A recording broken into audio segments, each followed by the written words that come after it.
I'm Clio, and this piece is called Mary Ellen, Nana Mary, and it's about my grandmother. She is posed like a famous movie actress in a pinup from the 40s, lying across the beach, head thrown back carelessly, and curly hair blowing wildly in the wind. She seems frozen in motion, in the middle of a laugh, the flying of her hair and the steady stream of sand falling from between her fingers caught in the flash of a camera. Though the frame is still, Mary Ellen's smile is alive, mysterious, gleeful. It's no prudish smile. Her grin proclaims delight in the awareness of her youth, her smooth skin, her slender figure, and how deliciously good she knows she looks in that bathing suit. She knows that I'm looking at her, but she's not embarrassed. No, she dares me to keep looking, her eyes refusing to break contact with mine. And I can't look away. I'm completely mesmerized by her self-assured, flirtatious smile, the graceful tilting of her head, the alluring beauty of her youth outlined against the beach behind her. Looking deeper into the picture, I see the ocean, see the band of pinkish sunlight where the water meets the sky. It is an old photograph, beginning to fray around the edges. The shadows and contours within it have begun to take on an orange tint, making her beauty almost surreal, but bringing out the vibrant red of her hair, which never fully faded, even in her old age. Holding the smooth, musty-smelling photograph in my hands, I struggle to see someone I know, for the red hair is the only thing I recognize, the only thing that reminds me that young, gorgeous Mary Ellen was my grandmother, my Nana. I'm standing in her dining room with my mother and my aunt, all of us leaning over the photo album my grandmother put together during college.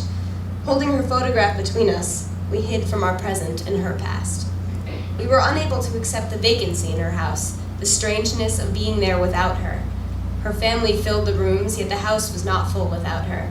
So we brought her youth back to life. We flipped tirelessly through the photo album, laughing, delighted by the spunky, gorgeous teenager we had recently known as a tiny old woman in her 80s. Although I only knew her when the red in her hair was starting to fade, when the glowing skin was broken with wrinkles, I remembered hearing my grandfather talk of her youth to my father. Yes, it was hard to believe now, but back in the day, she had been a firecracker. That was the word he used.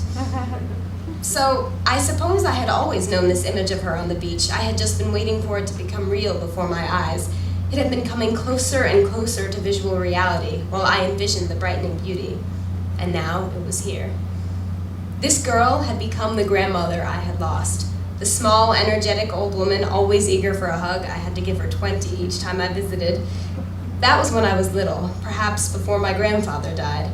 That was when I would stay out at her house for weeks during the summer, and we would drive around all day running her errands at the post office, the shopping mall, and returning home at lunch for a bologna sandwich and a glass of milk.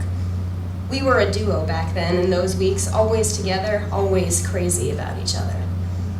In more recent years, it was different. Perhaps I had lost my young ability to love, or perhaps I had grown old enough to notice her imperfections, her self-centeredness, and my surprised distaste allowed these faults to overpower her best qualities in my eyes. She was good at getting what she wanted, had various ways of doing so. She was especially good at guilt tripping. One night, she made my father drive all the way out to Amityville because she couldn't turn on her TV. She suggested that he had ruined it, forcing the responsibility of fixing it onto him.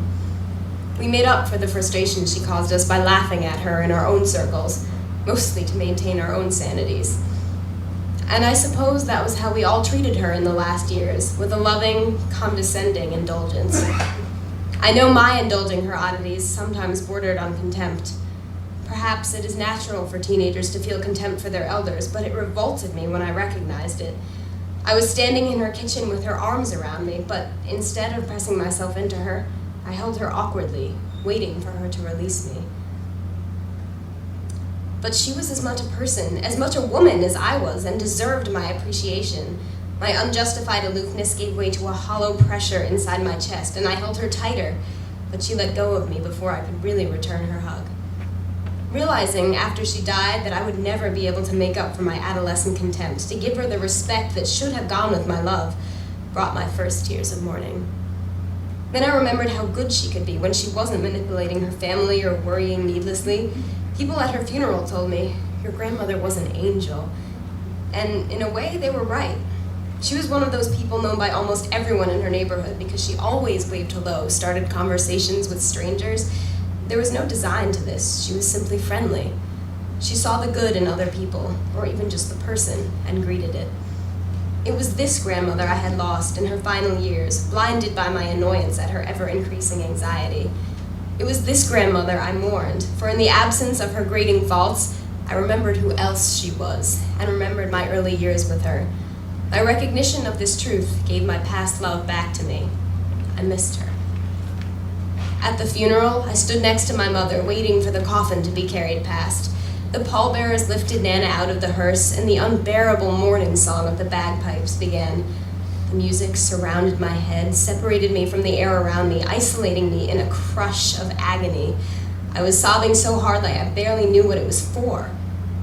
But then, I saw her laughing on the beach again, and my agony was replaced with a smooth, loving sorrow that flowed through the veins of my body, becoming a part of me that would last, that I would nurture and accept as a reminder of her life.